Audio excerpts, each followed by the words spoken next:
Private और government structure में क्या डिफरेंस है और दोनों एक दूसरे के साथ मिलकर एक दूसरे से क्या सीख सकते हैं और एक दूसरे की क्या सहयोग कर सकते हैं? देखिए, एक तो ये है कि भारत बहुत बड़ा देश है, तो एक तो मेरी ये सोच है कि कोई भी बिना मेडिकल ट्रीटमेंट के ना रहे। इमरजेंसी ट्रीटमेंट तुरंत मिलना चाहिए नियरेस्ट हॉस्पिटल में। बाद में पैसे की बात आनी चाहिए कि पेशेंट दे पाएगा या इंश्योरेंस कवर है। जब से मोदी गवर्नमेंट आई है, हमने देखा है मोदी गवर्नमेंट हर फील्ड के लोगों के लिए कुछ ना कुछ नया करने की कोशिश कर रही है और बहुत ज़्यादा उत्सुक रहती है, कीन रहती है।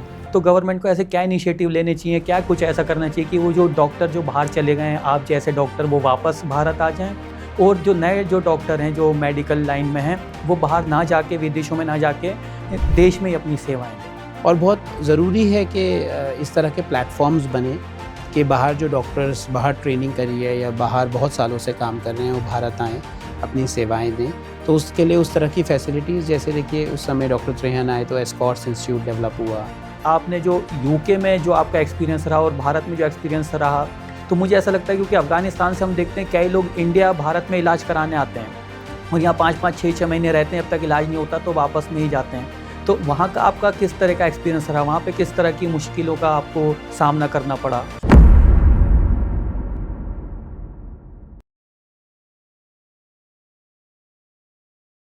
अस्सलाम वालेकुम, नमस्कार, सत श्री अकाल। मैं Mohammad Aman Khan, peace talk with Mac का होस्ट।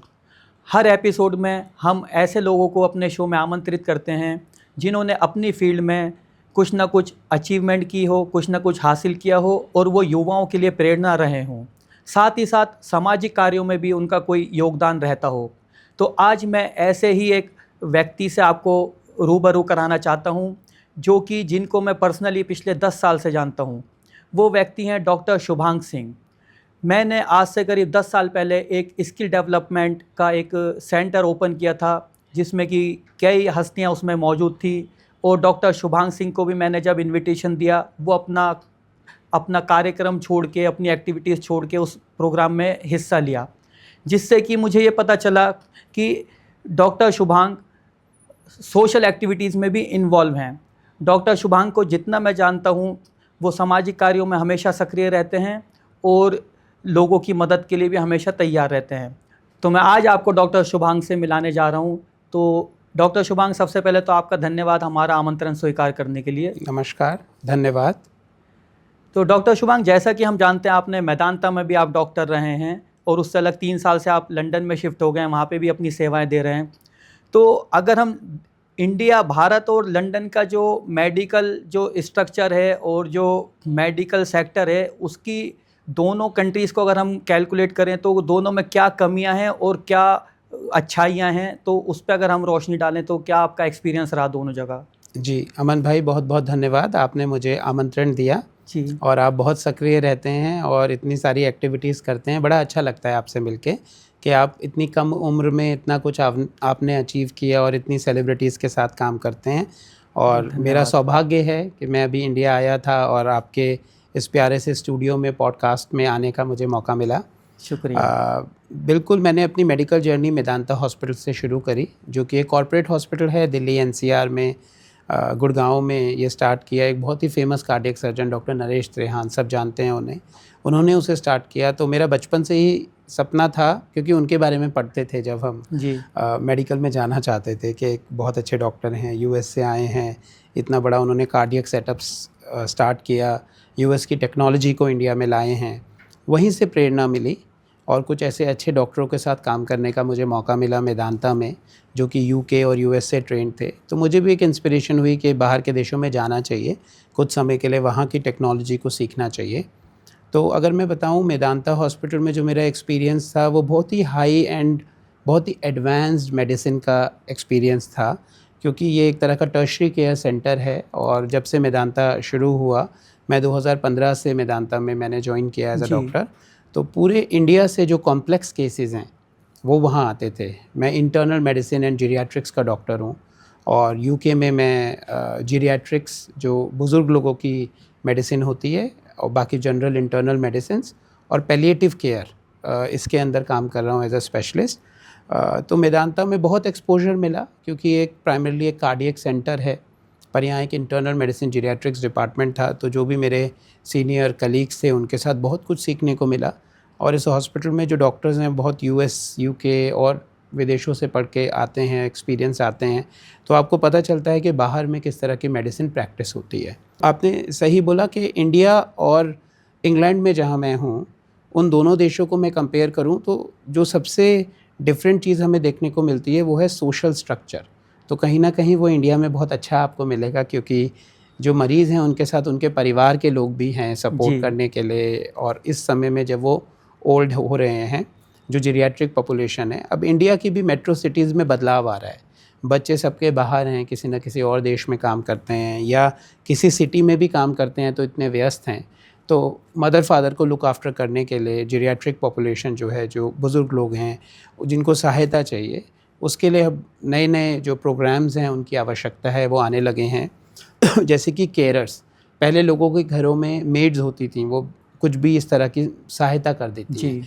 परंतु अगर आपके माता पिता को कोई स्पाइन इंजरी हुई है, कोई फ्रैक्चर हुआ है, कोई हॉस्पिटल से एडमिट होकर आए हैं, तो वो कहीं ना कहीं वो डीकंडीशन हो जाते हैं, फ्रेल हो जाते हैं, वीक हो जाते हैं, या उनको डिलेरियम हो जाता है या डिमेंशिया है आजकल, उस समय उनको ज़्यादा आवश्यकता होती है। कोई मरीज़ एक दिन भी अगर अस्पताल में रहता है तो उसको 4 से 5 दिन लगते हैं घर पर रिकवर होने के लिए। तो स्पेशल केयर की ज़रूरत होती है। तो अब सारा ज़माना स्पेशलाइजेशन का है, तो बुज़ुर्गों के लिए भी मेडिसिन क्यों ना हो, तो वो है जीरियाट्रिक केयर मेडिसिन। जैसे बच्चों के लिए पीडियाट्रिक होता है, ऐसे जो बुज़ुर्ग लोग हैं उनके लिए एक एज के बाद जीरियाट्रिक मेडिसिन होता है, जिसमें डॉक्टर्स विदेशों में ये ध्यान देते हैं कि जो ज़रूरी की दवाइयाँ हैं सिर्फ वही दी जाएँ, पॉलीफार्मेसी को कम करना चाहिए। आप देखेंगे बहुत से मरीज़ जो हैं ब्लड प्रेशर की दवाइयाँ हाई डोज पे ले रहे हैं, पर बार बार उनको फॉल होता है, ऑर्थोस्टैटिक हाइपोटेंशन, क्योंकि उनकी ब्लड प्रेशर की दवाइयों की मेडिसिन रिड्यूस नहीं की गई। बहुत विदेश में लोग मानते हैं जो स्टैटिन्स होती हैं एक समय के बाद बहुत इफ़ेक्टिव अगर नहीं रहें तो उनको बंद करना चाहिए, उसके साइड इफ़ेक्ट्स हैं। तो विदेशों में इन चीज़ों पे बड़ा ध्यान देते हैं कि मरीज़ को फॉल किस बात से हो रहा है, क्या क्या कारण है, उनको कैसे हम दूर कर सकते हैं, किस तरह की केयर चाहिए पेशेंट्स को। अगर पेशेंट घर में नहीं कोप अप कर पाएंगे तो residential home, nursing home, Bharat में भी अब वो आ रहे हैं, पर सभी को लगता है कि जो एंड ऑफ लाइफ है, लाइफ के वो जो कुछ साल हैं 1-2 साल बुज़ुर्ग पेशेंट्स के, वो अच्छे से बीतें, पेन फ्री हों, चाहे उन्हें कोई भी समस्याएं। उनको ज़्यादातर उस उम्र में 80-85 के बाद आप देखेंगे मल्टी कोमॉर्बिडिटीज़ होती हैं जी, शुगर की समस्या, डायबिटीज़, हाई ब्लड प्रेशर, कोई कैंसर, कोई हार्ट की समस्या, किडनी की समस्या। तो कहीं ना कहीं मल्टी ऑर्गन जो इन्वॉल्वमेंट होता है, तो उसमें किस तरह की फैसिलिटीज़ हम दे सकते हैं, इंडिविजुअलाइज केयर प्लान हम उनके बना सकते हैं कि जिसकी उनको ज़्यादा ज़रूरत है वो ज़्यादा ज़रूरी है।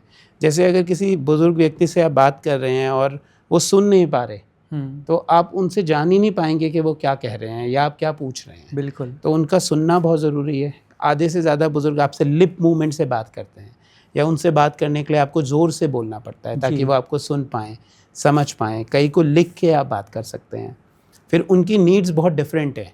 कुछ बुज़ुर्ग अपने घर से बहुत अटैच्ड हैं, कुछ अपने कुछ रिश्तेदारों से बहुत अटैच्ड हैं, कुछ लोग अपने डॉग से बड़ा अटैच्ड हैं। तो उनकी विशेस को भी रिस्पेक्ट करना बहुत ज़रूरी है। मरीज़ को जहाँ तक हो सके घर पे ट्रीट करना बहुत अच्छा रहता है, क्योंकि वो उनका कंफर्टेबल इन्वायरमेंट है जी। जब नहीं हो पाता तो बहुत ज़रूरी है कि वो हॉस्पिटल जाएं, और जो ज़रूरतमंद दवाइयाँ हैं सिर्फ वही उनके लिए चलें। जैसे कि एक एज के बाद बहुत टाइट शुगर कंट्रोल भी अच्छा नहीं है, क्योंकि फिर उनको जब हाइपोग्लाइसीमिया होता है, शुगर लो होता है, वो मुश्किल होती है। ऐसे बहुत हाई ब्लड प्रेशर कंट्रोल भी बहुत आवश्यकता नहीं होती। तो उस तरह के जो पैरामीटर्स हैं फ्रेल्टी के, जीरियाट्रिक्स के, वो मुझे लगता है कि बहुत ज़रूरी हैं। आजकल जीरियाट्रिक मेडिसिन बहुत आ रही है। फ़ॉरेन में ये भी देखता हूँ कि जैसे हमारे इंडिया के हॉस्पिटल्स में इमरजेंसी डिपार्टमेंट होता है जी, ER रूम जैसे बोलते हैं, इमरजेंसी रूम, बाहर इसे A&E बोलते हैं, एक्सीडेंट इन इमरजेंसी। और बुज़ुर्ग पेशेंट्स के लिए, जीरियाट्रिक पॉपुलेशन के लिए जो ये डिपार्टमेंट ही अलग होता है, ताकि वो वहाँ जाके परेशान ना हो जाएं, क्योंकि वहाँ पर बहुत बहुत फास्ट पेस में काम हो रहा होता है। अगर कोई फ्रेल है, कोई एल्डरली पेशेंट है, तो वो वहाँ जाके घबरा जाता है जी। तो उनके लिए अलग एक्यूट फ्रेल्टी यूनिट होती हैं कि इमरजेंसी के डॉक्टर देख के उनको ऐसे डॉक्टर्स के वार्ड में भेज दें जहाँ पर कि फ्रेल्टी प्रैक्टिशनर हो, जीरियाट्रिक प्रैक्टिशनर हो, और उनके हिसाब से इंडिविजुअलाइज केयर प्लान बना सकें। उनके खाने की क्या तकलीफ़ें हैं, उसके लिए सॉल्ट स्पेशलिस्ट होते हैं, स्पीच एंड लैंग्वेज थेरेपिस्ट होते हैं।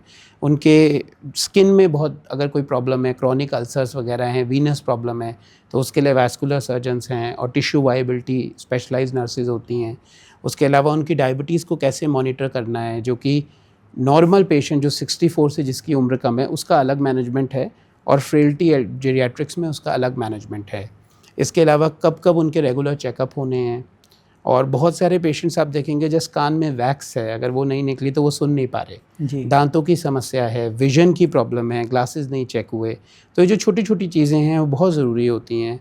पेन किलर्स ले रहे हैं तो बहुत ज़्यादा ले रहे हैं, बहुत समय से ले रहे हैं, किसी ने रिव्यू नहीं किया, तो इस तरह की चीज़ें। कब कब ब्लड टेस्ट की ज़रूरत है। आज भारत में बहुत अच्छी लैब्स हैं, तो ये भारत का बड़ा अच्छा सिस्टम है कि इतनी सारी लैब्स अवेलेबल हैं। आप जब चाहें कोई भी ब्लड टेस्ट अपने घर पर बैठ के करा सकते हैं। जी। फ़ॉरेन में वो सुविधा कम है। अच्छा। तो वो एक चीज़ होती है जो कैंसर पेशेंट्स हैं, फ्रेल पेशेंट है, जिनको मल्टीपल ऑर्गन डिफ़ॉर्मिटीज़ हैं, उनके लिए घर पर ही टेस्ट हो जाएँ तो बड़ा अच्छा है। आजकल घर पर डॉक्टर्स भी उपलब्ध हैं जो जाके ऐसे पेशेंट्स को देख लेते हैं। फ़ॉरेन में भी जीपीज़ जाते हैं। वहाँ इन्वेस्टिगेशन इतना आसान नहीं है, क्योंकि आपके जीपी लिखेंगे तो आप हॉस्पिटल में कराएंगे। जैसे एमआरआई, सीटी स्कैन इतना आसान नहीं होता। फ्री है एनएचएस के अंडर, मैं इंग्लैंड में काम करता हूँ, बट भारत में आप करा सकते हैं, प्राइवेट भी है, गवर्नमेंट भी है, पर वो आपके डॉक्टर पे डिपेंड करता है, उनको जब आवश्यकता होती है कि क्या कराएं। तो अगर मैं भारत और इंग्लैंड के सिस्टम को कंपेयर करूं, तो मूलतः मुझे लगता है कि इंग्लैंड में बहुत ज़्यादा इंडिविजुअलाइज्ड केयर प्लान्स हैं।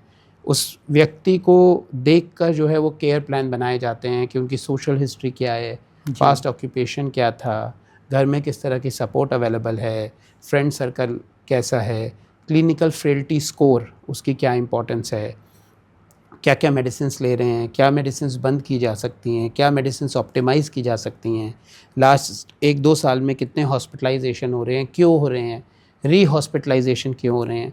और वो थेरेपी पे बहुत ध्यान देते हैं। जो मैंने देखा कि पेशेंट की मोबिलिटी हॉस्पिटल में, मान लीजिए किसी व्यक्ति को निमोनिया हुआ, सेल्यूलाइटिस हुआ, कोई कार्डियक प्रॉब्लम हुई, किडनी प्रॉब्लम हुई, आपने उन्हें डिस्चार्ज करके जो रिहेबिलिटेशन है वो फ़ॉरेन में बहुत ज़्यादा ध्यान देते हैं कि किस तरह से व्यक्ति वापस मोबिलाइज हो सके, उसकी मसल स्ट्रेंथनिंग हो, बार बार फॉल्स ना हो, और प्रिवेंशन कैसे हम कर सकते हैं उस पे बड़ा ध्यान है। जो पेशेंट्स को बोन प्रोटेक्शन चाहिए एक एज के बाद, विटामिन डी या और भी जो इस तरह के सप्लीमेंट्स होते हैं उन पे अच्छा ध्यान देते हैं। वैक्सीनेशन पे अच्छा ध्यान देते हैं। बड़ी सिटीज़ में आप देखेंगे बहुत एल्डरली केयर पेशेंट्स हैं, उनको फ्लू की वैक्सीन जो है रेगुलर लगती हैं, या कोविड की, जैसे जो कोविड आया उन वैक्सीनेशन के लिए बहुत आवश्यकता है। मैं समझता हूँ well man well women checkup जो होता है ना, एग्जीक्यूटिव हेल्थ चेकअप, हर व्यक्ति को एटलीस्ट साल में एक बार तो कराना चाहिए अपने बर्थडे के अराउंड, जिसमें आपका वेट, आपका ब्लड प्रेशर, आपका बीएमआई, आपकी आँखों की जांच, आपके कान की जांच, ओरल कैविटी की जांच, ये ज़रूर हो। उसके अलावा एक्सरे की अगर आवश्यकता आपके डॉक्टर को लगती है, कुछ जो बेसिक ब्लड टेस्ट होते हैं, इस पॉडकास्ट के माध्यम से मैं बताना चाहूँगा, जो बेसिक ब्लड टेस्ट हैं, जैसे कि फुल ब्लड काउंट है जिसमें आपके हीमोग्लोबिन का पता चले, प्लेटलेट आदि का पता चले। कई बार डॉक्टर देख के बता सकते हैं कि आपको कोई ब्लड की कोई समस्या तो नहीं आ रही, अनीमिया या कोई कैंसर्स वगैरह तो नहीं डेवलप हो रहे, जो ओल्ड एज में डेवलप हो जाते हैं। आपका वज़न बहुत ज़्यादा कम हो रहा है तो उस पर डॉक्टर निगरानी रख सकते हैं। आपके कोलेस्ट्रॉल, लिपिड प्रोफाइल, आपका थायराइड प्रोफाइल, आपकी kidney function test, liver function test, तो ये समझता हूँ कि ये टेस्ट कुछ ज़रूरी हैं। विटामिन डी, B12 लेवल्स, एक यूरिन का रूटीन टेस्ट, ये ज़रूरी एक तरह का एग्जीक्यूटिव हेल्थ चेकअप है जो हर व्यक्ति का होना चाहिए। जितनी जल्दी उम्र से आप शुरू करें बहुत अच्छा है। मैं समझता हूँ कम से कम 40 के बाद से हर व्यक्ति को हर 2 से 3 साल में कराना चाहिए, और जब आप 60 के पहुँचते हैं रिटायरमेंट एज पे तो एटलीस्ट वंस अ ईयर आप ये टेस्ट ज़रूर कराएं। इसमें ECG, और अगर आपके डॉक्टर को लगता है एक हार्ट का एको या TMT, वो आप कराएं ताकि आपको पता चल पाए कि क्या कोई बॉडी में प्रॉब्लम है जिसका टाइमली इलाज किया जा सकता है। फैमिली में अगर कैंसर्स हैं तो उस पे ध्यान देने की बहुत आवश्यकता है कि आपकी फैमिली की स्क्रीनिंग हो टाइम टू टाइम। इसके अलावा अगर स्मोकिंग करते हैं, अल्कोहल इंटेक है, तो अपने डॉक्टर से खुलकर बात करें, उसको ना छुपाएं, क्योंकि फ़ॉरेन में आप देखेंगे लोग बड़ा ओपनली अपने डॉक्टर से इन चीज़ों को डिस्कस करते हैं। यहाँ लोग कतराते हैं, जब आप बताएंगे नहीं तो आपके डॉक्टर शायद आपको टेस्ट ना कराएं। तो इन चीज़ों का ध्यान रखना बहुत ज़रूरी है। खाने पीने का इंटेक बहुत ज़रूरी है, न्यूट्रिशियस डाइट लेना बहुत ज़रूरी है। हमारी जो भारतीय डाइट है वो वेस्टर्न डाइट से जब आप कंपेयर करें कहीं ना कहीं प्रोटीन डेफिशिएंट होती है, तो उसको ऑनेस्टली हमने मानना है। और आपके पॉडकास्ट के माध्यम से जो भी लोग इसे देखें, मैं समझता हूँ जो 5 चीज़ें हैं वाइट, उनसे हमें बचाव रखना है। बहुत ज़्यादा सॉल्ट नहीं खाना, वाइट होता है। बहुत ज़्यादा शुगर नहीं खानी, वाइट होती है। पर इसका मतलब ये नहीं है कि आप गुड़ खा लें या खांड खा लें या और चीज़ें, मीठे को अवॉइड करें। तीसरा वाइट है मैदा। आप देखेंगे बहुत सारी चीज़ें हैं जो आप खाते हैं, छोले भटूरे हो गए और पिज़्ज़ा बर्गर, इसमें मैदे का बहुत इस्तेमाल होता है। वो कॉन्स्टिपेशन करता है, डाइजेशन ख़राब करता है, तो उसे अवॉइड करें। उसके अलावा मैं समझता हूँ जो वाइट बटर और ऑयल्स हैं उनका इंटेक कम करें, जहाँ से ज़्यादा आप डिफरेंट तरह के ऑयल्स यूज़ करें। कोई भी ऑयल अच्छा नहीं है बहुत, कोई भी बुरा नहीं है, पर अगर ऑप्टिमल अमाउंट में आप लेते हैं तो वो आपके लिए अच्छा है। और पांचवा मैं समझता हूँ जो राइस है बहुत ज़्यादा, वाइट राइस, आप स्टीम राइस वगैरह यूज़ करें, वो अच्छा है। और मैदे का मैंने बता दिया, अगर आप मिक्स ग्रेन रोटी ले रहे हैं तो अच्छी है आपके लिए, तो उस हिसाब से ऑप्टिमाइज़ करके खाएं। और जिनको भी डायबिटीज़ है वो साल में कम से कम 3 महीने या 4 महीने में, मैक्सिमम 6 महीने में अपनी HbA1c ग्लाइकोसाइलेटेड हीमोग्लोबिन की जांच अवश्य कराएं। तो ये एक तरह का एक पैकेज है कि आप हर साल अपना चेकअप कराएं। आप आईफोन को अपडेट करते हैं जी, आप हर साल नया ले लेते हैं, पर आपके शरीर को भी अपडेट करना ज़रूरी है। आपके रेगुलर चेकअप कराना बहुत ज़रूरी है, उनको इग्नोर ना करें। अगर वज़न कम हो रहा है, कपड़े बहुत लूज़ हो रहे हैं, भूख नहीं लग रही, तो ये सब साइंस हैं जो आप अपने डॉक्टर से डिस्कस करें। सिर्फ आपको अपने जीपी के पास, जो आपने पूछा कि भारत और इंग्लैंड में क्या डिफरेंसेस हैं, आप सिर्फ बीमार हैं तभी ना जाएं। आपको एक रेगुलर चेकअप की ज़रूरत है, एक एज के बाद चेकअप की ज़रूरत है। अगर आपके परिवार में किसी को कोई कैंसर है या कोई और जिसे कहते हैं नॉन कम्युनिकेबल डिजीज़ हैं, कार्डियोवैस्कुलर या किडनी की समस्याएं या कोई लिवर की समस्याएं, तो भी रेगुलर चेकअप ज़रूरी हैं। इसके अलावा मैं समझता हूँ भारत में बहुत एडवांस्ड हेल्थ केयर सिस्टम है। अगर मैं शहरी इंडिया की बात करूं, क्योंकि हम जिस देश में रहते हैं उसके 2 पार्ट हैं जी, अमन जी, एक इंडिया है और एक भारत है। इंडिया मेरे लिए वो मेट्रोपॉलिटन सिटीज़ हैं जो आजकल लंदन, दिल्ली, मुंबई, बेंगलोर, हैदराबाद, इनमें कोई, अहमदाबाद, कोई कमी नहीं है। न्यूयॉर्क, सिडनी सब बराबर हैं, उस तरह की सुविधाएं हैं, अच्छे डॉक्टर्स अवेलेबल हैं, बड़े बड़े ग्रुप्स हैं जिनके हॉस्पिटल्स हैं, मेदांता, अपोलो, इंफ्रास्ट्रक्चर, मैक्स, हाँ बहुत अच्छा इंफ्रास्ट्रक्चर है, फार्मेसी अवेलेबिलिटी है, ट्रांसपोर्टेशन अच्छा है, तो वो अच्छी बात है। पर जो भारत मैं कहूँगा, जो ग्रामीण भारत है, जो कंट्री साइड है, वहाँ आज भी जो है बहुत ज़रूरत है कि उन चीज़ों को बढ़ावा दिया जा सके। वहाँ पर मेडिकल सुविधाएं अवेलेबल हों, point of care devices available हों, ताकि गाँव में रहने वाले जो ग्रामीण हमारे भारतवासी हैं उनका इलाज हो सके, स्क्रीनिंग हो सके। वो मूलतः बड़े स्वस्थ हैं क्योंकि वो शारीरिक व्यायाम बहुत करते हैं और शुद्ध खाना खाते हैं, उधर अडल्ट्रेशन इतनी नहीं है, तो वो एक है। पर उनको जब भी बीमार हैं तो रूटीन चेकअप्स की आवश्यकता, छोटी छोटी समस्याओं के लिए बड़े शहर ना जाना पड़े। जो maternity, obstetrics and gynaecology related चीज़ें हैं वो ज़्यादा वहाँ अवेलेबल हों, ताकि जो डिलीवरी है बच्चों की वो सेफ़ हो सके। बहुत अच्छा भारत सरकार का बड़ा प्लान चल रहा है। फिर उन बच्चों का न्यूट्रिशन, जब तक वो स्कूल एज तक पहुँचते हैं वो अच्छा खाना खाएँ ताकि उनका ब्रेन अच्छा डेवलप हो। शुरुआती 5 साल में ब्रेन अच्छा डेवलप होता है, तो उसकी आवश्यकता की ज़रूरत है। स्कूल में वो जाएं, उनको अच्छा पौष्टिक आहार मिले जिससे वो अच्छे से पढ़ सकें, फोकस कर सकें। बहुत से बच्चे आप स्कूलों में देखेंगे उन्हें अनीमिया हैं, विटामिन डेफिशिएंसीज़ हैं, जी, तो वो कहाँ तक पढ़ाई में फ़ोकस कर पाएंगे। बहुत से स्कूल के बच्चे हैं जिनको आई की प्रॉब्लम्स हैं, चेकअप नहीं हो पा रहा, या कुछ और विटामिन डी डेफिशिएंसीज़ हैं, तो उन चीज़ों को टीचर्स पिकअप करें। ऐसा प्रोग्राम चले कि टीचर्स को भी ट्रेन किया जाए कि बच्चे में क्या क्या समस्याएं आप देखते हैं और डॉक्टर को डायरेक्ट रेफ़र करें। तो फ़ॉरेन में ये चीज़ें अच्छी हैं, वो बहुत ध्यान देते हैं। बाकी हर हेल्थ केयर सिस्टम में कुछ ना कुछ कमियां होती हैं। हर देश के हेल्थ केयर इंफ्रास्ट्रक्चर में स्ट्रगल है कि डॉक्टर्स बहुत अवेलेबल नहीं हैं, नर्सेज बहुत अवेलेबल नहीं है, हेल्थ केयर स्टाफ की ट्रेनिंग हो, इमरजेंसी ट्रीटमेंट बहुत अच्छा मिले। एक चीज़ जो विदेशों में मैं देखता हूँ जो बहुत अच्छी है, मैं बिल्कुल क्रिटिसाइज़ नहीं करना चाहूँगा, वहाँ का एम्बुलेंस सिस्टम। आप जब 999 कॉल करते हैं या नॉन अर्जेंट है 111 इंग्लैंड में करते हैं, तुरंत रिस्पांस जो मिलता है और जो आपको हेल्प प्रोवाइड होती है, और सड़कों पे रिस्पांस मिलता है। अगर एम्बुलेंस जाएगी तो आप देखेंगे लोग अपनी कार्स को साइड कर लेते हैं और एक अलग पाथवे है, तो वो एक बड़ा अच्छा लगता है। और उम्मीद है कि भारत इतना आगे बढ़ रहा है, इतनी इकोनॉमिक डेवलपमेंट हो रही है, तो क्यों ना हम भी अपनी सड़कों को इस तरह से बना सकें कि जो इमरजेंसी सर्विसेज हैं, डिज़ास्टर के समय, फायर या मेडिकल जो एम्बुलेंस है या पुलिस व्हीकल्स हैं, वो तुरंत पहुंच सकें। उस तरह का इंफ्रास्ट्रक्चर बनाएं। दिल्ली में बड़ा प्रयास हुआ था उस तरह की रोड्स को बनाने का, BRD कॉरिडोर वगैरह आपने सुना होगा। तो उन चीज़ों को अमली जमा पहनाना बहुत ज़रूरी है, और लोगों को अपना प्रिवेंटिव चेकअप कराना बहुत ज़रूरी है। बीमार पड़ने पर ही अस्पताल जाना है ऐसा बदलना पड़ेगा। आप हर साल अपने चेकअप कराएं और अच्छा खाना खाएं। जो 5 चीज़ें मैंने आपको बताई छोड़ने की, अब 5 चीज़ें करनी क्या है वो भी बहुत ज़रूरी है। लोग कहते हैं डॉक्टर सिर्फ ये बताते हैं ना क्या ना खाना, जी। पर क्या कर सकते हैं। तो 5 चीज़ें हैं कि अच्छी नींद लेना बहुत ज़रूरी है। आजकल जो ये टेक्नोलॉजी का टाइम है अमन जी, जो फ़ोन है उसको आपने छोड़ना पड़ेगा, स्क्रीन टाइम को, क्योंकि आधे से ज़्यादा जो मेंटल हेल्थ प्रॉब्लम्स आप देख रहे हैं वो फ़ोन से हैं। बच्चे घंटों घंटों, इवन एल्डरलीज़ को देखिए, जो अगर आपके रिटायर्ड पेरेंट्स हैं तो वो दिन में कई घंटे रील्स देखने में बिता रहे हैं, चाहे खाने की ही देख रहे हैं, पर उसका कोई बहुत बेनिफिट नहीं है। 1 आध घंटे के लिए वो ठीक है अगर आपका मनोरंजन हो रहा है। पर मैं समझता हूँ, आप फिल्म इंडस्ट्री से आते हैं, कि जो फ़िल्में बनाते थे, मैं बड़ा बॉलीवुड का शौकीन हूँ, जो फ़िल्में बनाई जाती थी बहुत कॉन्सेप्ट होता था, हज़ारों की टीम लगती थी, प्रोडक्शन हो रही है, डायलॉग्स लिखे जा रहे हैं, बहुत मशक्क़त के बाद साल भर की एक फ़िल्म आती थी। तो बहुत लोगों का दिमाग होता था उसमें कि लोगों को दिखाना क्या है। तो मुझे लगता है वो बड़ा आवश्यक है, उनको देखें, 1 आध महीने में 1 आध अच्छी मूवी ज़रूर देखें, और वो मनोरंजन के लिए ज़रूरी है। बाकी 5 घंटे की नींद ज़रूरी है, 8 घंटे की नींद ज़रूरी है, सॉरी।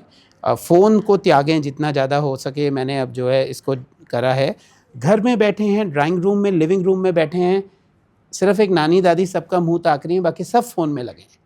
तो इतना ज़्यादा आप अपने को व्यस्त ना करें। मैं समझता हूँ, मैं इसे कहता हूँ कि आप व्यस्त नहीं हैं, अस्त व्यस्त हैं। तो इतना फ़ोन पे डिपेंडेंट ना हो। और तीसरी चीज़ है कि खाने की जो प्लेट है उसमें 5 कलर दिखें तो बहुत अच्छा है। कुछ हरा भी हो जैसे सब्जियां, साग हैं, कुछ लाल पीला भी हो जैसे फ्रूट्स हैं, कुछ वाइट भी हो जैसे कि मिल्क एंड मिल्क प्रोडक्ट्स हैं, दही है, लस्सी, छाछ, ये सब लें। कुछ ब्राउन भी हो, रोटी वगैरह है। तो इस तरह से 5 कलर्स आपकी प्लेट में दिखे तो वो न्यूट्रिशियस खाना है। चौथा, वॉक करें जितना आपकी बॉडी अलाउ करती है। आइडली लोग कहते हैं 10,000 स्टेप्स, पर बहुत लोग नहीं कर पाते। बट जो भी पॉपुलेशन, वर्किंग पॉपुलेशन है, जो यूनिवर्सिटी से निकलती है 24-25 साल से, जब तक वो वर्क कर रहे हैं, लिफ्ट्स का यूज़ करें। हर जगह गाड़ी अगर आप यूज़ भी कर रहे हैं, पार्क करा, तो थोड़ा वॉक करें। मॉर्निंग इवनिंग वॉक्स करें, बहुत ज़रूरी है। 30-40 मिनट जितना कर पाएँ। 10,000 स्टेप्स नहीं भी कर पा रहे हैं तो भी प्रयास करें, हर अगले 24 घंटे को पिछले 24 घंटे से बेहतर बनाएं। जी। ये अगर आप प्रयास करेंगे तो बहुत अच्छा है। और नियमित, 5वां है कि नियमित खाना खाएं। जो भी आपका भोजन है वो आपको अच्छी एनर्जी दे सके, ऐसा भोजन खाएं। बाहर का खाना बुरा नहीं है, पर बहुत ज़्यादा खाना आपको समझना है कि रीहीटेड ऑयल जो है वो आपकी हेल्थ के लिए अच्छा नहीं है। पैकेज जो खाना है उसकी बजाय फ्रेश फ्रूट्स, वेजिटेबल। आजकल जो यंग पॉपुलेशन, जो जेन ज़ी है, उनको हैबिट नहीं है फ्रूट्स वेजिटेबल्स खाने की ना, क्योंकि है ही नहीं। बाहर में, फ़ॉरेन में सैलड कल्चर बहुत है, आप देखेंगे सैलड्स बहुत खा रहे हैं। अगर वो लोग पास्ता भी खा रहे हैं तो 3/4 उसमें सैलड्स हैं, वेजीज़ हैं, 1/4 ही पास्ता पोर्शन है, चिकन पोर्शन है, उस पर ध्यान दें। बहुत लोग आजकल वीगन की तरफ जा रहे हैं, वो भी अच्छी बात है। मैं खुद वीगन हूँ, तो आप वीगन डाइट को फॉलो करना चाहते हैं तो बहुत अच्छी है।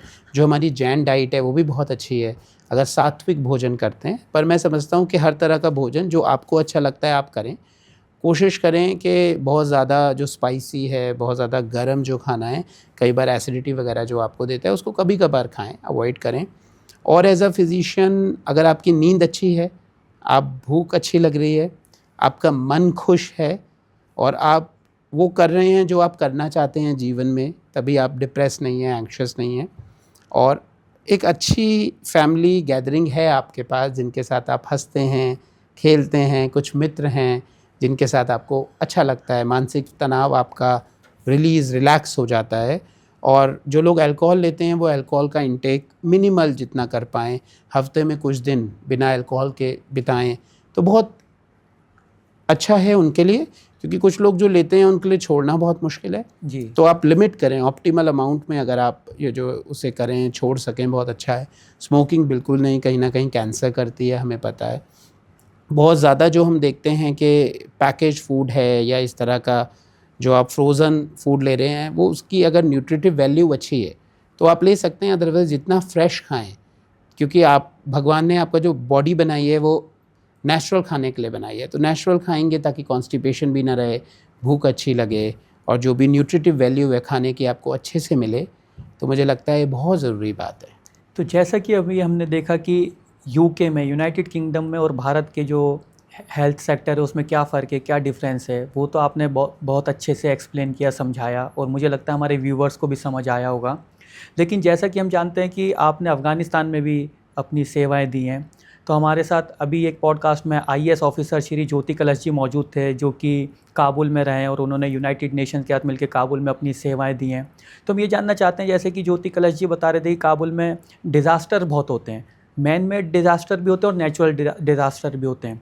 तो अब आप मतलब एक डॉक्टर होने के नाते आपने जो यूके में जो आपका एक्सपीरियंस रहा और भारत में जो एक्सपीरियंस रहा, तो मुझे ऐसा लगता है क्योंकि अफ़गानिस्तान से हम देखते हैं कई लोग इंडिया भारत में इलाज कराने आते हैं और यहाँ 5-5 6-6 महीने रहते हैं, जब तक इलाज नहीं होता तो वापस नहीं जाते हैं। तो वहाँ का आपका किस तरह का एक्सपीरियंस रहा, वहाँ पे किस तरह की मुश्किलों का आपको सामना करना पड़ा? जी, बहुत अच्छा प्रश्न है मन जी आपका। जी। मेदांता में रहते हुए कई बार मुझे अफ़गानिस्तान जाने का मौका मिला। वहाँ मैंने क्लिनिक्स किए, ओपीडीज़ जिन्हें कहते हैं, और हमारी टीम मेडिकल जाती थी। और वहाँ के लोग बड़ा प्रेम करते हैं भारतीय जी। लोगों से, क्योंकि वो बॉलीवुड में देखते हैं क्रिकेट या में भी भारतीय आप, डॉक्टर्स क्रिकेट को, में या भी क्रिकेट आपको, में आप देखते हैं।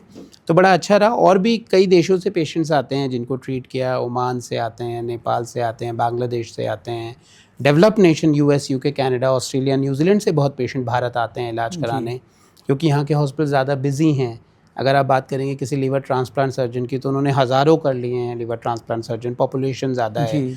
जो रीनल ट्रांसप्लांट सर्जन हैं, या बोन मैरो ट्रांसप्लांट सर्जरीज़ हैं, या जो कॉम्प्लेक्स कार्डियोवैस्कुलर थोरेसिक सर्जरीज है, जैसे मैं मेदांता मेरा, तो वो रेयर प्रोसीजर्स बहुत ज़्यादा होते हैं। तो वो जब नेट पे सर्च करते हैं किस डॉक्टर ने कितने किए हैं, तो उसमें भारतीय डॉक्टर्स का अच्छा नाम आपको देखने को मिलता एक्सपीरियंस है। उन्हें ज़्यादा हो जी। जाता है। तो अब आप देखेंगे कहीं ना कहीं भारत की जो कुछ सिटीज़ हैं, जैसे कि Gurugram, Delhi, NCR region, Mumbai, Chennai, Hyderabad, Cochin, otherwise Ahmedabad, Surat, यहाँ बड़े बड़े हॉस्पिटल्स हैं। जहाँ बेंगलोर, जहाँ लोग विदेशों से अपना ट्रीटमेंट कराने आ रहे हैं, जिसे यहाँ की भाषा में मेडिकल टूरिज़्म हम कहते हैं। वो टूरिज़्म के लिए तो आ रहे हैं, वो आते हैं, ताजमहल घूमते हैं, जयपुर जाते हैं, कोचीन जाते हैं, केरला में एंजॉय करते हैं, गोवा जाते हैं, पर वो अपना ट्रीटमेंट भी कराते हैं। परिवार के साथ आना उन्हें बड़ा अच्छा लगता है, और कोई भी जो सर्जरी है वो भारत में करा कर जाते हैं, क्योंकि बड़े अनुभवी यहाँ डॉक्टर्स हैं, बड़े अच्छे हॉस्पिटल्स डेवलप हो गए हैं।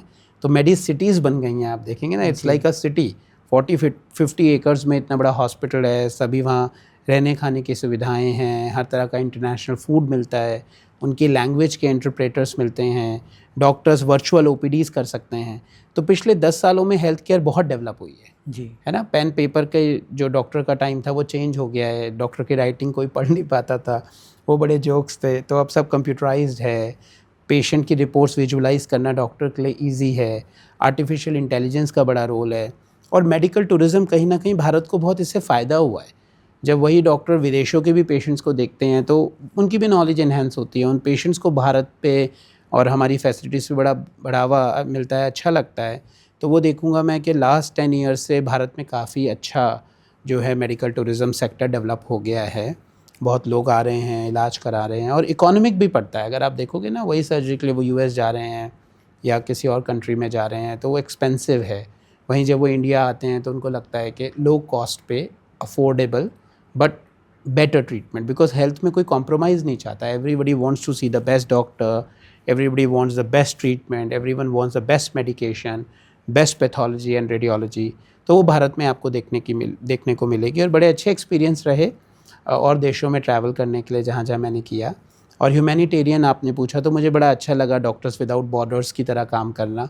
तो नेपाल अर्थक्वेक में मैंने काफ़ी काम किया, जब वहाँ पर काफ़ी सीवियर अर्थक्वेक 2015 में आया था, तो काफ़ी रिलीफ ऑपरेशंस में।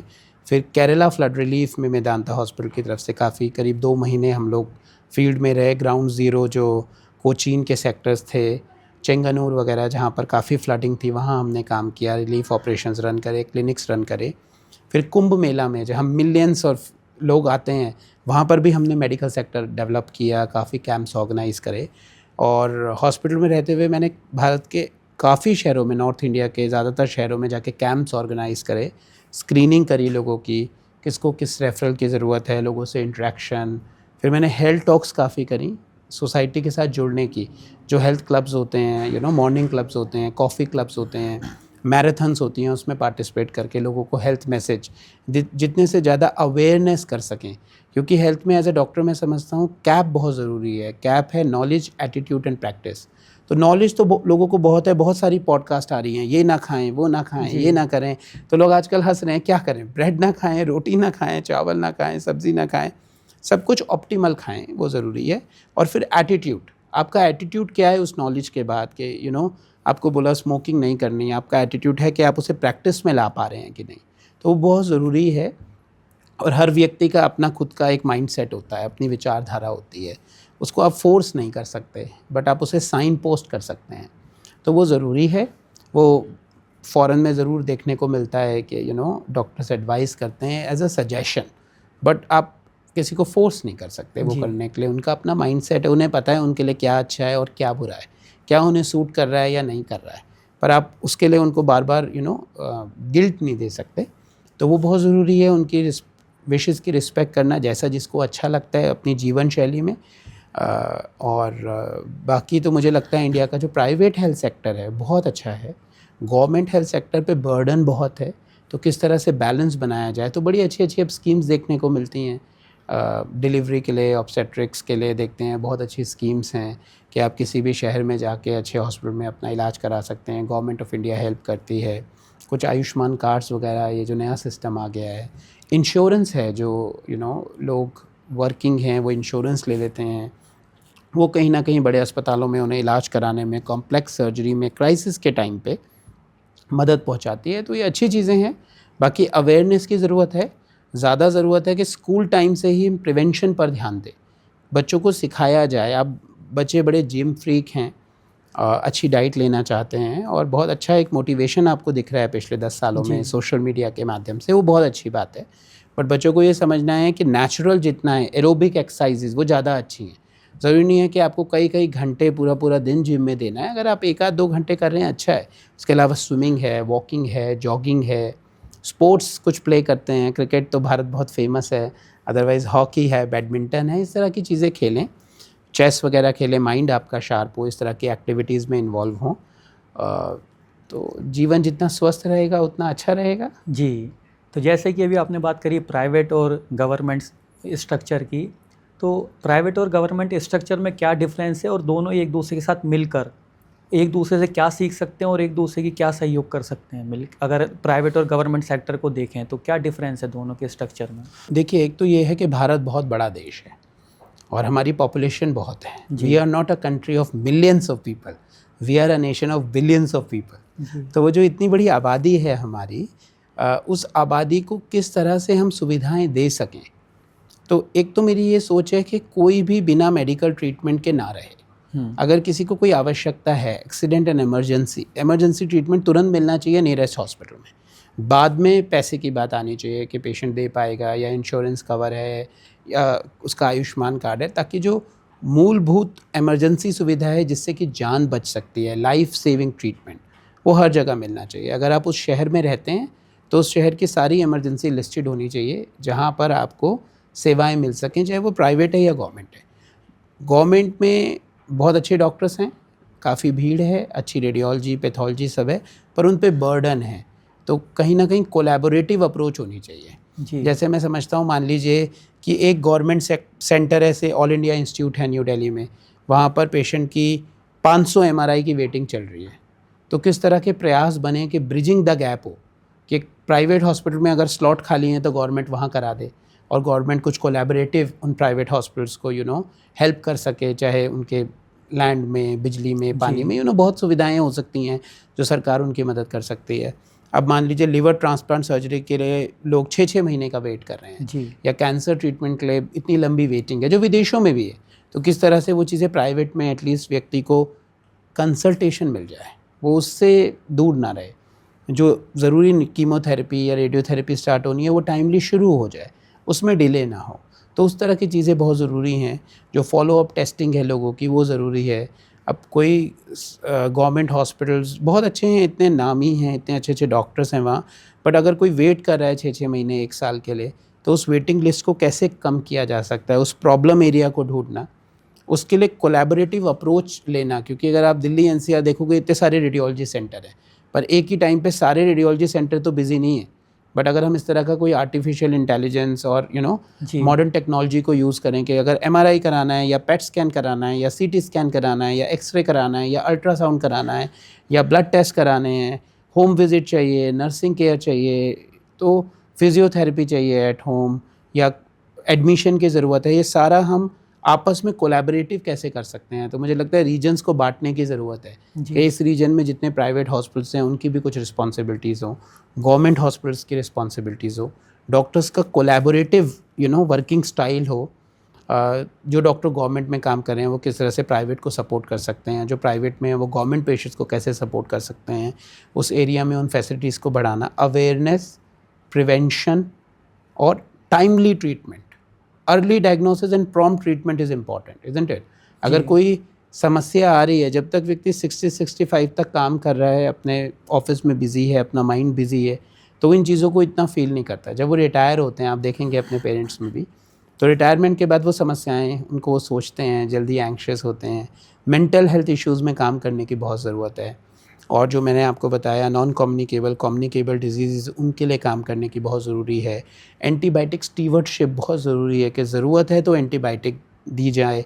ये नहीं है कि वो ओवर द काउंटर अवेलेबल है और कोई भी ले रहा है एंटीबायोटिक्स, उससे रेजिस्टेंस डेवलप हो रही है। जी राइट मेडिसिन्स, और मेडिसिन्स की क्वालिटी बहुत इंपॉर्टेंट है, उसको एश्योर करना कि जो व्यक्ति मेडिसिन्स ले रहा है वो सही डोसेज है, सही फॉर्मुलेशन है, उसमें कोई एक्सपायर्ड मेडिसिन्स तो नहीं है या कोई एडल्टर्ड मेडिकेशंस तो नहीं है, उन चीज़ों का ध्यान देना।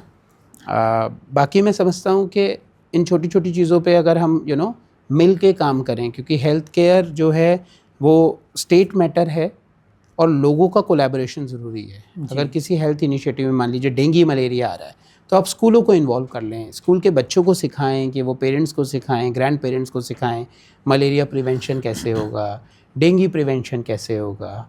कोविड में जिस तरह से सब कोलैबोरेटिव अप्रोच हेल्थ केयर में बहुत ज़रूरी है।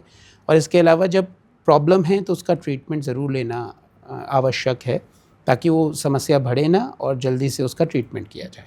जी बिल्कुल। अभी आपने टूरिज़्म की बात करी, तो आप India as the medical tourism capital of the world, इसको आप कैसे देखते हैं? बहुत अच्छी सोच है अमन जी आपकी, और मैं समझता हूँ आपका पॉडकास्ट जो स्टेक होल्डर्स तक, जो की ओपिनियन लीडर्स हैं हमारे देश के, उन तक पहुँचेगा। दिल बी हाईली इम्प्रेस, बिकॉज एक बहुत अच्छा फॉरेन इन्वेस्टमेंट आपका इस कंट्री में आपको देखने को मिलेगा, क्योंकि बहुत लोग विदेशों से आ रहे हैं। बिल्कुल एक ये मेडिकल टूरिज़्म हब बन चुका है। मैंने आपको बताया इतनी बड़ी बड़ी सिटीज़ हैं, दिल्ली एनसीआर में देखें कितने बड़े हॉस्पिटल्स हैं, कई हज़ार बेडेड हैं, पूरी सिटी जैसे लगते हैं, जहाँ इंटरनेशनल फूड है, रेवेन्यू भी जनरेट होता है। जी रेवेन्यू जनरेट होता है। बिल्कुल, देखिए स्वास्थ्य हेल्थ जो है एक सर्विस सेक्टर है जी, लोगों की सेवाएं आपको करनी है, उनके कष्टों में, उनकी समस्याओं में, पर हाँ उससे रेवेन्यू भी जनरेट होता है, तो उससे वो और इंफ्रास्ट्रक्चर डेवलप भी करते हैं। पहले के जो हॉस्पिटल थे जो हम बचपन में देखते थे और आज हम देखते हैं, ज़मीन आसमान का फ़र्क है। जी, है ना। कुछ लोग कहते हैं कि हॉस्पिटल होटल बन गए हैं, बट हमें ये समझना होगा जो विदेशों से लोग आ रहे हैं उनको वो सुविधाएं चाहिए, बिल्कुल, है ना। कोई अगर व्यक्ति किसी और कंट्री से आ रहा है, उसको उसकी तरह का खाना नहीं मिलेगा, तो वो भारतीय खाना थोड़े दिन तो खा लेगा, पर हर दिन तो कर ही नहीं खा सकेगा। तो उन चीज़ का ध्यान रखना और उनकी इंटरप्रिटेशन, क्योंकि बहुत लोग ऐसे आते हैं वो अपनी प्रॉब्लम बता ही नहीं पाएंगे अगर लैंग्वेज इंटरप्रेटर ना हो, तो वो चीज़ें। और किसी हॉस्पिटल के आसपास आप देखो कितने गेस्ट हाउसेज हैं, कितने होटल्स हैं, तो वो भी इंडस्ट्री डेवलप हो रही है। जी, बहुत लोगों को टैक्सी का व्यवसाय मिल रहा है, वो भी डेवलप हो रहा है। और इस तरह के पेशेंट 6-6 महीने की, 1-1 साल की दवाइयाँ लेकर जा रहे हैं, तो वो भी डेवलप हो रहा है। तो ओवरऑल आप देखें तो काफ़ी डेवलपमेंट है। फिर कोई अगर मान लीजिए ओमान से आया है भारत में, कोई सर्जरी करानी है, नी सर्जरी करानी है, कोई आई सर्जरी करानी है, ईयर सर्जरी करानी है, फिर उसकी फैमिली भी 4-5 लोगों की आई है, वो लोग कहीं घूमने भी जाएंगे, तो वो ट्रैवल इंडस्ट्री भी डेवलप हो रही है, टूरिज्म भी डेवलप हो रहा है, फूड इंडस्ट्री भी बिल्कुल food and hotel industry develop हो रही है, ट्रांसपोर्टेशन डेवलप हो रहा है, गेस्ट हाउसेस कितने डेवलप हो रहे हैं, तो बहुत लोगों को एम्प्लॉयमेंट भी मिल रहा है। तो उस दृष्टि से देखूँ तो बहुत अच्छा है। और उसमें भी एक रेगुलेशन की ज़रूरत है ताकि जो विदेश के लोग भी आ रहे हैं उनको ट्रस्ट हो, उनको ये ना हो कि किसी एजेंट्स ने या टाउट ने ज़्यादा पैसे ले लिए या गलत ट्रीटमेंट कराया, वो नहीं होना चाहिए। वो बहुत ज़रूरी है कि उनको हमारे देश पे विश्वास होना चाहिए कि जब वो इंडिया आ रहे हैं तो उनकी जो भी समस्याएं हैं उनको राइट वे से ट्रीट किया गया है और वो अच्छा फॉलोअप कराएं और अच्छी यादें लेकर जाएं। जी। अब जैसे कि हर फील्ड में कुछ व्यक्ति ऐसे होते हैं जिन्होंने वो मुकाम हासिल कर लिया होता है कि वो लोगों के लिए इंस्पिरेशन बन जाते हैं। अगर हम फिल्म इंडस्ट्री की बात करें तो अगर हम बिग बी अमिताभ बच्चन की बात करें तो लोग कहते हैं कि शहंशाह और सदी का महानायक। अगर हम लॉ की बात करें तो स्वर्गीय राम जेठमलानी जी हुआ करते थे जो कि इंस्पिरेशन थे।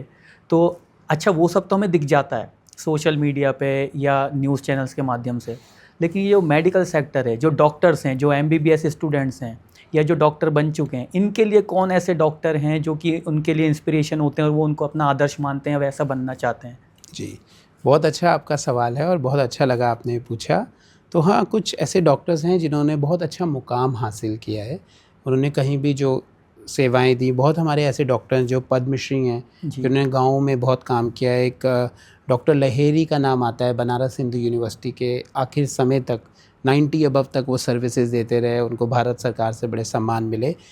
मैं जो व्यक्तिगत रूप से जिनके साथ मेरा बड़ा अच्छा समय रहा और इतने साल काम किया, वो डॉक्टर नरेश त्रेहान हैं, जो मेदांता हॉस्पिटल के संस्थापक हैं। मुझे बहुत अच्छे लगते हैं और उन्होंने बहुत कुछ डेवलप किया इंडिया के लिए। US में अपनी प्रैक्टिस छोड़ के वो इंडिया आए, इतना बड़ा हॉस्पिटल स्टार्ट किया और उनका विज़न है कि फ़ॉरेन की टेक्नोलॉजी यहाँ होनी चाहिए लोगों को और अफोर्डेबल कॉस्ट पे होनी चाहिए, तो वो मुझे बड़ा इंस्पायर करते हैं। बाकी डॉक्टर देवी शेट्टी हैं जो नारायणा हृदयालय चलाते हैं, नारायणा ग्रुप का बेंगलोर में, और भी इतने सेंटर्स हैं। He is also very good cardiac surgeon. And doctor Prasad Reddy हैं, डॉक्टर प्रताप रेड्डी हैं अपोलो ग्रुप के, very nice doctor, very senior doctor. He also served abroad for many years, came back to India and started Apollo Group. तो ये बड़े अच्छे कुछ नाम हैं जिनको मैं जानता हूँ। और फिर जिन डॉक्टरों के साथ मुझे काम करने का मौका मिला, डॉक्टर सुशीला कटारिया हैं, बहुत अच्छी डॉक्टर हैं, कोविड टाइम में बड़ा उन्होंने काम किया। डॉक्टर प्रसाद राव हैं इंटरनल मेडिसिन के, जिनके साथ बहुत साल मैंने काम किया। डॉक्टर ललिता शेखर हैं, बहुत अच्छी, बहुत सीनियर डॉक्टर हैं। और डॉक्टर रणदीप गुलेरिया हैं एम्स के, वो भी मेदांता है, तो उनके साथ काम करने को मौका मिला। और भी बहुत अच्छे अच्छे मेदांता में डॉक्टर्स के साथ काम करने का मौका मिला। एम्स में कुछ डॉक्टर्स से बड़ी अच्छी इंट्रैक्शंस रहीं, सीखा बहुत कुछ उनसे। डॉक्टर रणधीर सूद हैं, गंगाराम में थे। एक डॉक्टर वेद चतुर्वेदी हैं गंगाराम में, बड़े अच्छे रोमेटोलॉजिस्ट हैं। तो बहुत अच्छे जो हैं डॉक्टर्स दिल्ली NCR में मुझे मिले, मैंने यहीं काम किया जी। पर अगर आप नेशनली पूछेंगे तो कुछ बड़े नाम जो मेरे लिए इंस्पिरेशन है या मैं देखता हूँ मेडिकल स्टूडेंट्स के लिए इंस्पिरेशन है, वो डॉक्टर नरेश त्रेहान मेदांता के संस्थापक, doctor Pratap Reddy Apollo and doctor Devi Shetty Narayana health. तो ये 3 नाम जो हैं बड़े प्रमुख नाम हैं जिनको सेलिब्रिटी डॉक्टर्स कहते हैं। हम मेडिकल फील्ड में किसी भी कॉन्फ्रेंस में वो आते हैं तो लोगों को बड़ा एक्साइटमेंट होता है, मेडिकल स्टूडेंट्स को, उनके साथ फ़ोटो खिंचवाने का, उनके साथ बात करने का, उनके ऑटोग्राफ लेने का। तो लोगों को लगता है इन्होंने बहुत कुछ जीवन में अचीव किया है।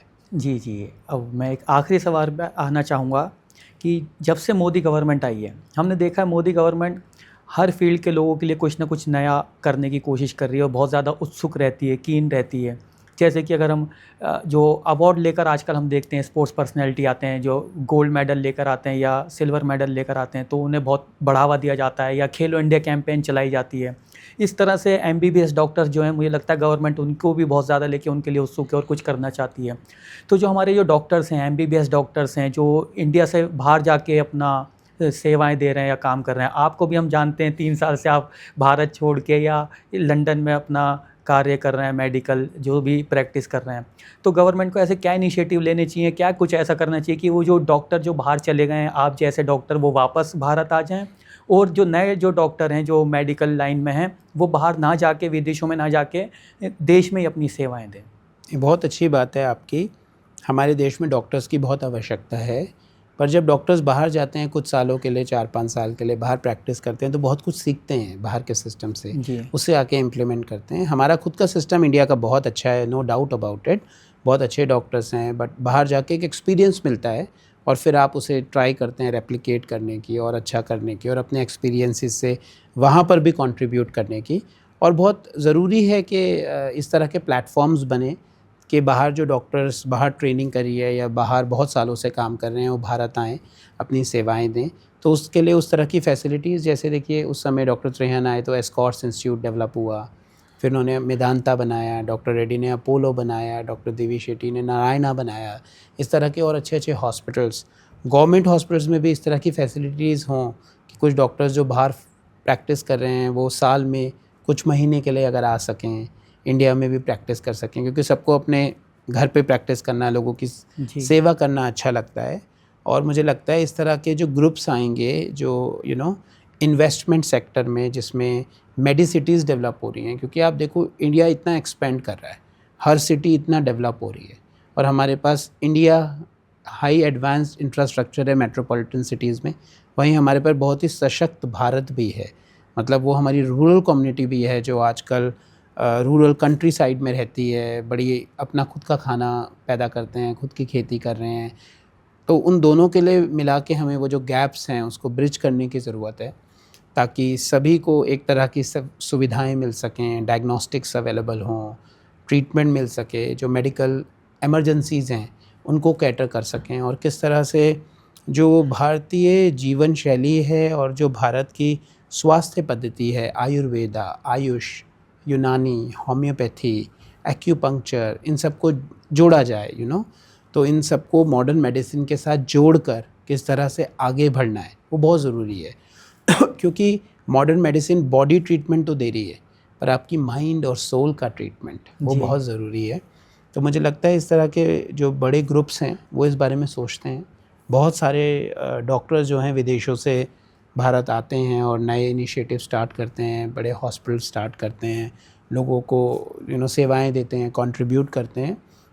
बहुत ज़रूरी है। और कहीं ना कहीं जो मैंने अभी देखा प्रेजेंट गवर्नमेंट की नीति है और नीयत भी है कि ज़्यादा मेडिकल सीट्स बढ़ें, बहुत अच्छी बात है। जी। ज़्यादा से ज़्यादा डॉक्टर्स ट्रेंड हो, ज़्यादा से ज़्यादा स्पेशलाइज्ड एरियाज़ डेवलप हों। बहुत से हमारे ऐसे डॉक्टर्स हैं जिन्होंने जैसे MBBS की पढ़ाई करी है, डेंटल की पढ़ाई करी है, तो वो और किस फैसिलिटीज़ में अपने स्किल्स को इन्हेंस कर सकते हैं। एस्थेटिक्स आजकल बहुत ज़्यादा फेमस है, बोटॉक्स ट्रीटमेंट वगैरह, अच्छा लगना, यह आजकल बहुत फेमस है। नई इंडस्ट्री डेवलप हो रही है जिसमें डेंटल डॉक्टर्स भी हैं, मेडिकल डॉक्टर्स भी हैं, तो वो फील्ड बहुत डेवलप्ड है।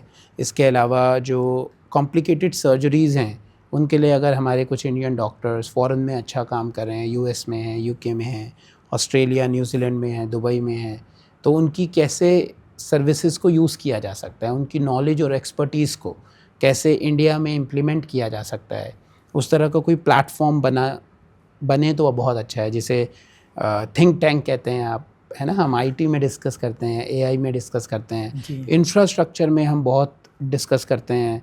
बड़ी बड़ी जो ब्रिजेस बन रहे हैं, रेलवेज़ डेवलप आप कर रहे हैं, मेट्रो लाइन आई, तो आप बहुत इंटरनेशनल एक्सपर्टीज़ हम लेते हैं। वैसे ही हेल्थ में वो इंटरनेशनल एक्सपर्टीज़ दोनों तरफ से एक्सचेंज हो तो बहुत अच्छा होगा। और मेडिकल एजुकेशन बहुत अच्छा है, मैंने देखा है इस गवर्नमेंट ने इंडियन लैंग्वेजेस में भी स्टार्ट करी है, तो बहुत ज़रूरी है। आप अगर उस लैंग्वेज को समझते हैं, जो भी भाषा बोलते हैं, उसी में पेशेंट से बात करते हैं, तो पेशेंट को बड़ी सुविधा होती है। जी। तो बहुत ज़रूरी है पेशेंट्स के आइडियाज़, कंसर्न्स और एक्सपेक्टेशंस को हम डील करें, है ना। सिर्फ आप जानते हैं मेडिसिन, पर पेशेंट को आप उतना समय से अगर नहीं समझा पा रहे हैं, वो फीलिंग नहीं दे पा रहे हैं, वो सेटिस्फेक्शन नहीं दे पा रहे हैं, तो वो डिफरेंट है। तो वो बहुत ज़रूरी है कि इस तरह से हमारे डॉक्टर्स ट्रेंड हो। जो कम्युनिकेशन है जो अब्रॉड में वो सीखते हैं, वो किस तरह से यहाँ इम्प्लीमेंट हो और यहाँ की जो अच्छी बातें हैं वो बाहर तक जाएं। और असली चीज़ तो लोगों की सेवा ही है ना। सबसे बड़ा जो हमारा धर्म है या जो हमें सेटिस्फेक्शन मिलती है वो लोगों की सेवा करने में है, लोगों को अच्छा स्वास्थ्य देने में है। और सबसे अच्छी बात यही है कि सर्वे भवन्तु सुखिनः, सर्वे सन्तु निरामया, सर्वे भद्राणि पश्यन्तु माँ कश्चित दुख भाग भवेत। सभी सुखी हों, हमारी यही कामना है, सभी खुश रहें। इतनी आपका चैनल ही पीस का चैनल है, कहीं वॉर ना हो, कहीं लड़ाइयाँ ना हो, और लोग खुशी से स्वस्थ अपना जीवन जिएं, अच्छी जीवन शैली रखें। और स्कूल टाइम में मैंने एक संस्कृत का ये श्लोक सीखा था, और आप कह रहे हैं लास्ट क्वेश्चन है तो मैं एंड करना चाहूँ कि अयम निजः परो वेति गणना लघु चेतसाम उदार चरिता नाम तु वसुधैव कुटुंबकम। यह अपना है अथवा पराया है, ऐसी विचारधारा तो छोटी बुद्धि के लोगों की होती है। उच्च बुद्धि के लोग तो संपूर्ण विश्व को, संपूर्ण धरा को अपना परिवार मानकर सभी से प्रेम करते हैं। अगर आपकी ये फीलिंग्स रहेंगी तो पूरा विश्व आपकी फैमिली है, you are part of global family. बिल्कुल। एंड सभी को ट्रीट करें, कोई डिफरेंसेस नहीं है, लोगों को ज़्यादा से ज़्यादा मेडिकल फैसिलिटीज़ अवेलेबल हों। और बहुत अच्छा है कि आप जैसे युवा लोग जो है इस तरह के पॉडकास्ट अरेंज कर रहे हैं और लोगों की हेल्प कर रहे हैं बड़े लेवल पर। बहुत अच्छा लगा आपसे मिलके। जी जी, बहुत बहुत धन्यवाद आपका। तो ये थे हमारे साथ डॉक्टर शुभांग सिंह। जैसा कि डॉक्टरों को भगवान का रूप माना जाता है, तो और ये फैक्ट भी है, क्योंकि कोरोना काल में भी हमने देखा कि अगर मेडिकल सेक्टर नहीं होता और उतना हाईटेक इंफ्रास्ट्रक्चर नहीं होता तो शायद हमारा देश सबसे ज़्यादा पीड़ित होता उस आपदा से। लेकिन हमने देखा कि जो अपने आप को सुपर पावर मानते हैं, यूएस जैसी कंट्री, अमेरिका जैसी कंट्री की जो मृत्यु रेशियो था कोरोना काल में वो हमसे कई गुना ज़्यादा था। तो यही हमारे देश की खूबी है कि हम हर सेक्टर में बहुत स्ट्रॉन्ग हैं। और हमारी बस यही गुजारिश है, जैसे डॉक्टर साहब ने बोला कि इसलिए हम बाहर जाते हैं कि वहाँ पे हमें बहुत कुछ सीखने को मिलता है। हमें आपके बाहर जाने से कोई आपत्ति नहीं है, लेकिन बाहर जाके वापस ना आने से आपत्ति है। तो घर वापसी ज़रूर होनी चाहिए। आप जाइए, 3 4 5 साल वहाँ पे एक्सपीरियंस लीजिए और वापस देश में आके अपनी सेवाएं दीजिए। फिर मिलते हैं अगले एपिसोड में किसी फील्ड के एक अच्छे एक्सपर्ट से। जब तक के लिए धन्यवाद।